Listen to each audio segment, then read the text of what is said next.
Bonjour et bienvenue sur Il était une fois podcast.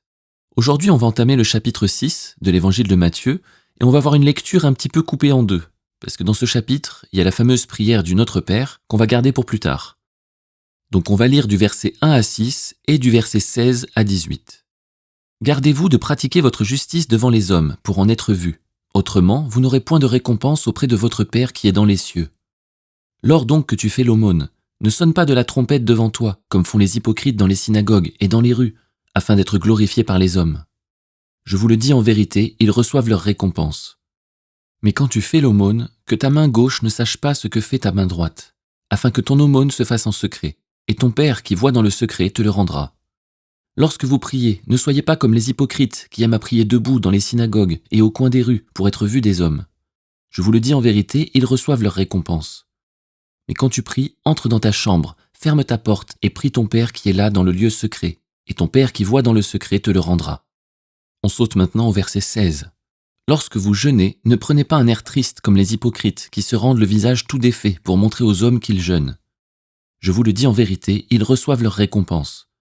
Mais quand tu jeûnes, parfume ta tête et lave ton visage, afin de ne pas montrer aux hommes que tu jeûnes, mais à ton Père qui est là dans le lieu secret. Et ton Père qui voit dans le secret te le rendra. Dans ce passage, Jésus utilise 3 exemples différents, l'aumône, la prière et le jeûne, pour illustrer un seul point, ne pas faire les choses pour être vu par les hommes. Et il va jusqu'à dire pour l'aumône que vraiment la main droite doit pas savoir ce que fait la main gauche ou vice-versa. Concernant la prière, faut pas prier devant les gens, mais faut aller s'enfermer dans sa chambre. Et pour le jeûne, même si c'est difficile et que l'énergie manque, il faut surtout pas que ça se voie, quoi. Donc en lisant ça, on a presque l'impression que Jésus nous demande de nous cacher.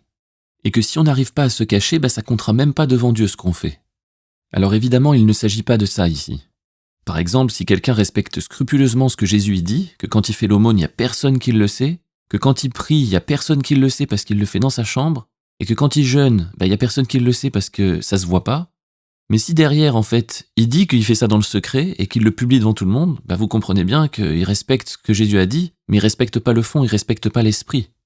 Le problème que souligne Jésus, c'est pas tant le fait de faire les choses devant les hommes ou de les faire dans le secret. Le problème, c'est pourquoi on les fait.